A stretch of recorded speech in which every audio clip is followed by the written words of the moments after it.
Mamelela lento azayithela ndithi utasidi ke mna mfundisi kulo over yazimeni Nkosi sihlangene Nkosi sihlangene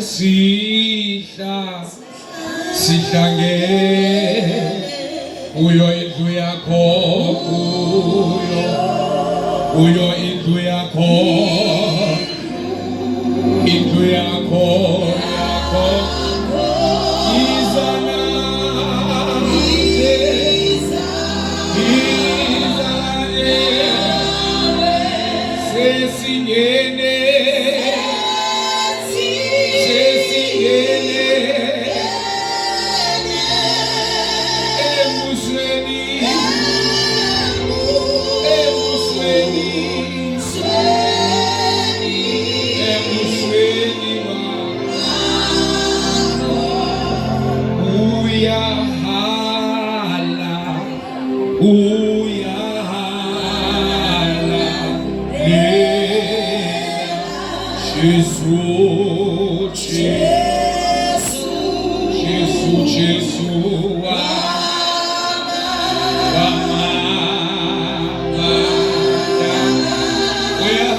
Ekseni bawo siyabonga sibika udumo sibika imbeko wena ngokudunyiswa ngokuphakamiswa Thixo wethu namandla ongasimbona ngomnye uThixo onolinganiswa nawe wewethu ithemba lethu wawedwa uThixo ophilayo namhlanje ekseni silapha esandleni we pray we invite you welcome your presence this morning egameni likaJesu waseNazaretha sonke sithi amen hallelujah Mandithathe ithuba ndibulise kakhulu utishala usiphethele lo mcibana and everyone okotishala the principal yesikolo deputy principal otishala bonke amen nazo zonke izihlonipheki zethu namhlanje amen before siqale unamazwi engibalwa share praise God praise God amen namazwi engibalwa uba nenzeka uwa share kunye nani amen incwadi kaEzekiel 37 verses number 1 amen verse 1 uthi the hand of the Lord came upon me and brought me out in the spirit of the Lord and set me down in the midst of the valley, and it was full of bones. Verse 20. Then he caused me to pass by them all around, and behold, there were very many in the open valley, and indeed they were very dry. Verse 3. And he said to me, Son of man, can these bones live? So I answered, O Lord God, you know. Baba inkosi ngani izwi lakho lisikelele liyaphinda nguwe njalo ngekhoyo bekhona siyakulela ngithixo namhlanje ngegama likaJesu waseNazaretha amen nemali siyayamkela yebo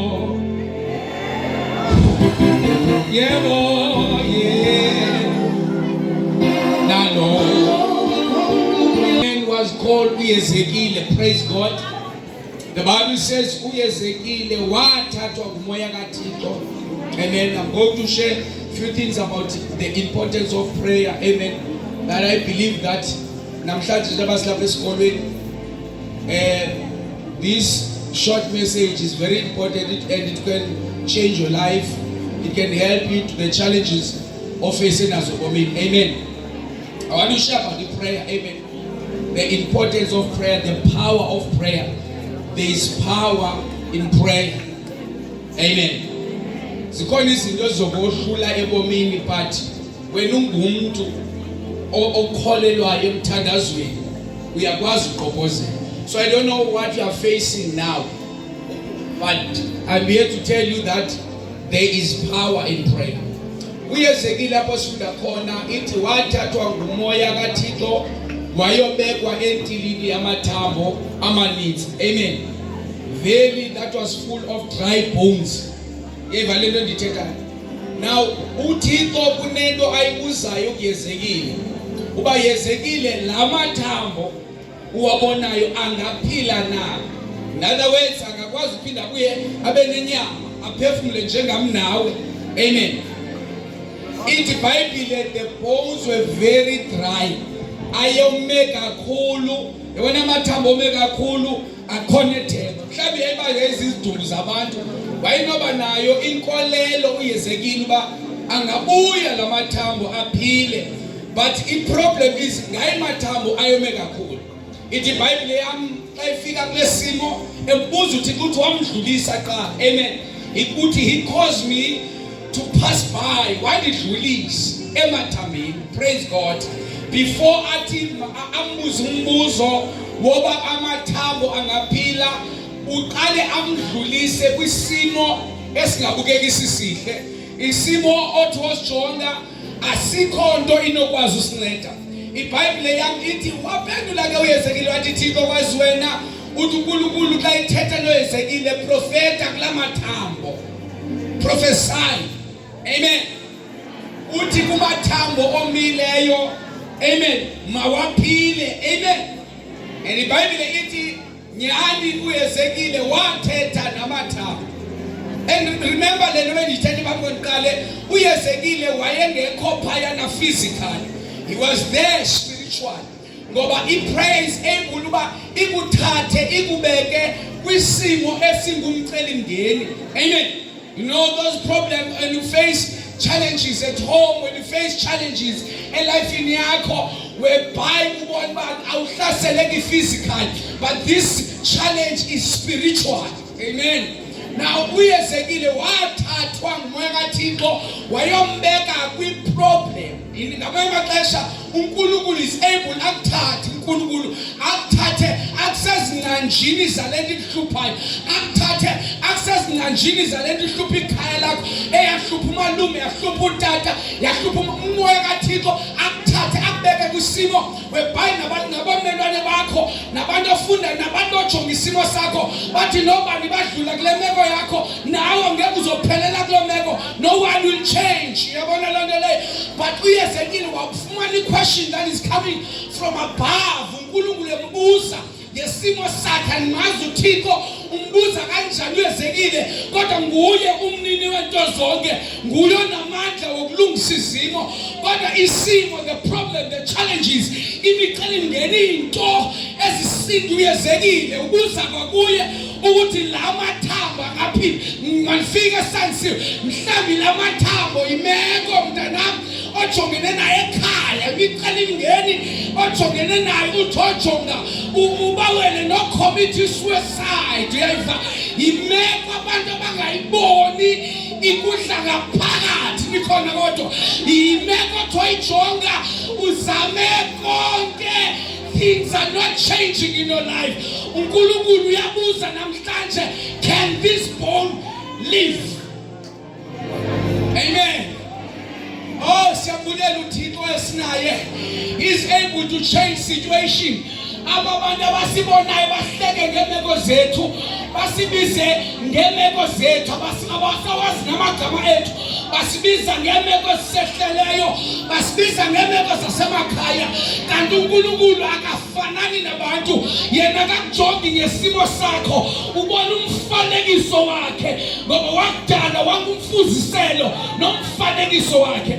Uthi kwazi wena Thixo namhlanje ngizotsho nje, ndifuna abantu abatshoyo nami abathi mfundisi vele ngikhona esansiwe, kodwa khona imicelimngeni, nami nditsho njalo ndithi kwazi wena uba ndizophuma kanjani, kwazi wena uba ndizokuqeda kanjani lo nyaka, kwazi wena. Can this bone live? iBhayibhile istarted waprofesaya ngoba iproblem yethu sihamba sikhangela abaprofeti, kanti uThixo has ordained us ukuthi siprofete kwizimo zethu neiva lento le sihamba sifaka izinto abanye baphatha into from eNigeria sihambe sihloko izinto we forget that kanti kukhona into uNkulunkulu ayibekile empilweni zethu that we are able to change izimo zasemakhaya uthi ungene ekhaya lakho imeko nganhlanga uprofesayo uthi nelami ikhaya babhetere ngoba ngamazwi ethu we are able to change the situation but bethakatha bangalungi ngoba we are able to prophesy wazwena uNkulunkulu yabona yayasba bayakwazi no teacher xa becabukile bathi awusiyanda under amen. But the power of God, the power of prayer is able to change and reverse every negative word that was spoken upon your life.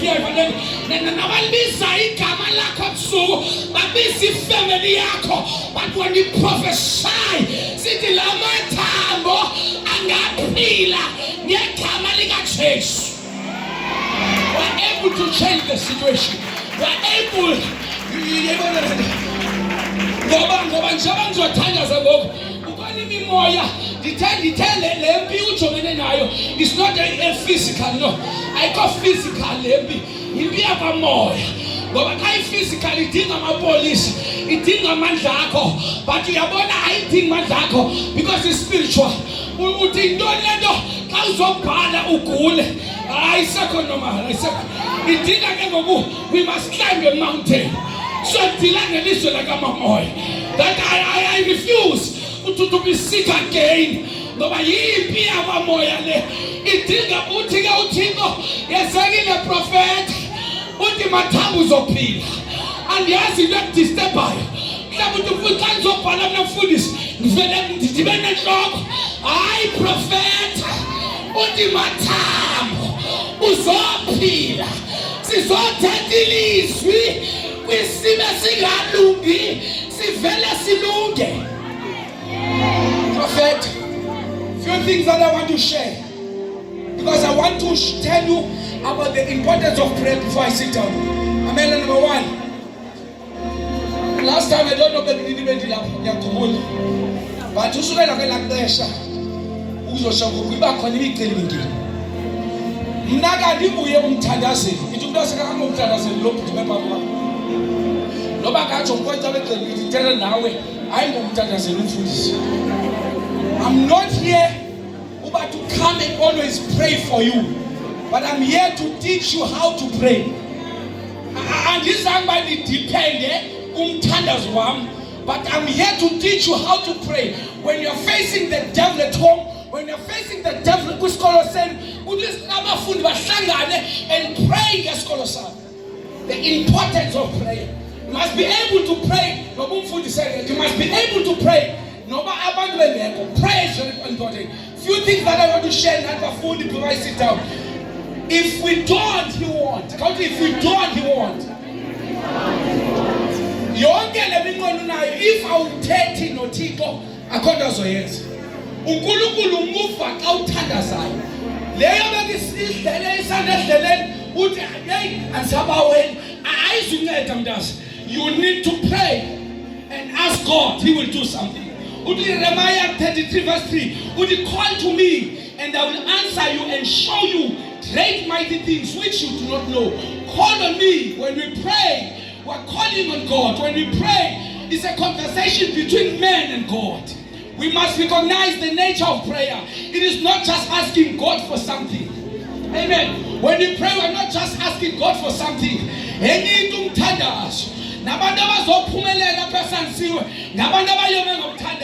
Because prayer is a relationship. It is abiding in the presence of the Lord. Pray the most intimate communion with God. God will not do what you do not ask. I don't know what you're facing, but you need to ask God to do something. Someone say amen. We must daily send our praise up before God. Number one, God is not a distant God, but an ever-present God. When we pray, He's listening to our prayers. When we pray, He's able to answer us. Isaiah 59 verse 1. And the Lord's hand is not shortened that He cannot save, nor His ear heavy that He cannot hear. Isandla sakhe asisifutshana uNkulunkulu ubangakusindisi. And isandithe kwenaphi na isimo ojongene land to depend on prayer. Amen. That is very important. I'm praying now. The last one that I want to share. Amen. That is very important. That giving God our attention is vital to prayer. I do Psalm 54 verse 2. Hear my prayer, O God. Come to hear my prayer of God. This is the last part. Amen. Amen. Hear my prayer, O God. Pinda. Amen. Give ear to the words of my mouth. Amen. Again. Psalms 54 verse 2. Uzumfunde xa ufike Indumiso 54 verse 2. Now there are three things that I want to choose. Sijonge kuzimbalo nje ngihlale phansi esilapha kule ndawo ibhalwe kwincwadi kaDavide. Uthi hear my prayer, O God. Give ear to the words of my mouth. Now there are three essential elements for a fruitful and fulfilling prayer life. Amen. Zintathu nje into esibalulekileyo ezikhanganywe apha kule ncwadi Indumiso 54 efuna sisibambe. Amen. Can be found in Psalms 54. There are only three. Number one, we found God. Number two, we found believer. Number three, we found communication. There is no prayer ngaphandle kwento entathu nikhona. There is no prayer if akho Thixo. Ngoba uThixo nguluthandana umamela uthandazo. Uthi hear my prayer, oh God. In order for me to pray, uNkulunkulu kumele abe khona. In order uNkulunkulu abe khona, I must have a relationship with God. Enito uthandazo ungenaThixo, enito uthandazo ungayifuni nenkonzo, kodwa mfuna umthandazo, kodwa sifuna impendulo kaThixo. But when it comes to serve Him and go to church to hayi ngisabu life, kanti ulife udla wena. Because many people, they want to ask prayers. They pray before Balale, but they refuse to serve God. They refuse to obey God. They refuse to live a life that is pleasing God. But people don't stand there, yet they want God to answer their prayers. No, they are principles. You have to have God. You must be saved. Usindiswa wamkela uJesu, uthanda ngoba uBhayibheli akaweva umthandazo womuntu. Amagama not wonke uyaphendula umthandazweni. Akaweva umthandazo womuntu. Ndenze kanjani kuzandive maningeye kuba ngiboni so that andive. Before you ask izinto ozidingayo, first fix your life. Ingabe uThixo ngayitsho ngoba akanyiki inhloko na. It is ngabe uNkulunkulu happy kwasakona zakho. God, number one. Number two, believer. Number three, congregation. Now take away any one of these and prayer is impossible. Without these three things, prayer is impossible. Without God, no one listens. Without the believer, no one speaks. Without congregation, nothing is said. If you don't have God, there is no prayer. Number two, if there is no believer, if you don't pray, which is there is no prayer. And if our tandas, which is communication, there is no prayer. I'm done. I'm done.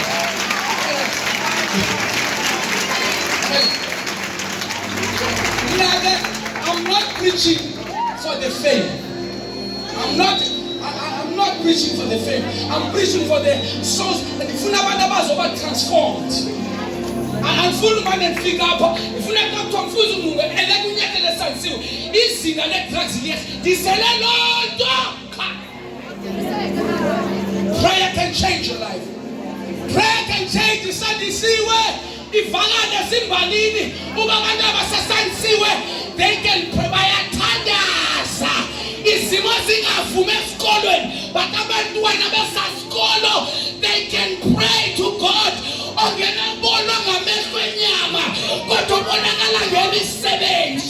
That's our God. the Alpha and Omega, the soon coming King, the lily of the valley, the one open the way where there's no way. uNkulunkulu ovayo iliwa laphakathi ithwala lamadwala insimbi ezinsimbi nowafa waphinda wavuka umnqobo ufa wanqoba ingcwaba waleka esiphambonweni wathi kugqithi uNkulunkulu emphethe yena akahluleki lo Jesu akahluleki akafana sisimo unamandla. I want to pray for your life, especially those who are struggling with drugs and alcohol. I want to pray. Yes, bakahleka namhlanje kodwa bazophinda bantu besahleka babone the next chapter of your life. Allow people to laugh bahleka ngangoko but kukhona itafile ezoguquka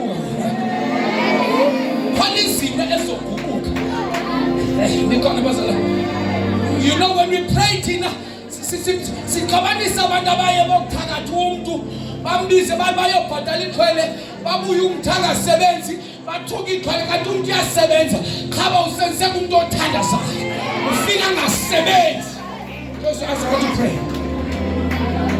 I don't know your story, I don't know your problem, I don't know what you are facing, but if you set fully see there are things that are troubling me.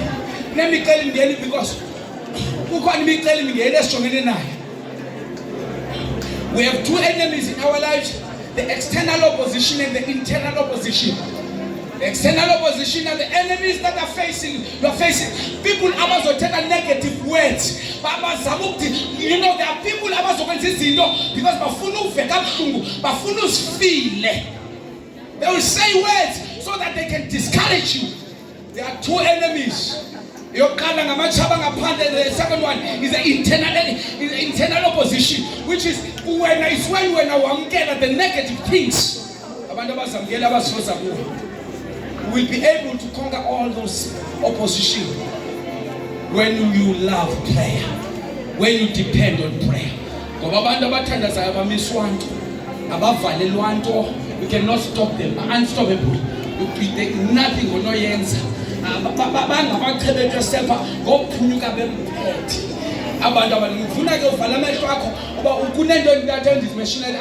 That God, that believer, that compassion, that without this prayer, if there is no God in your life, there is no prayer. Number two, if you are not saved, if now you just amen, prayer will not happen.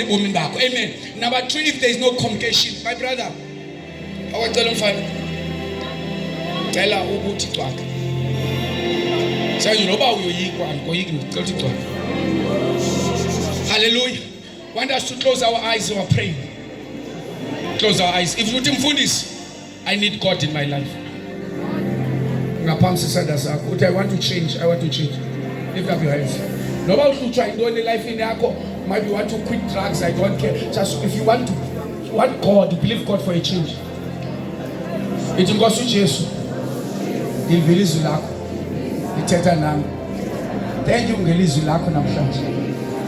Ngiyalamkela. Change my life. Yenze isidalwa esitsha.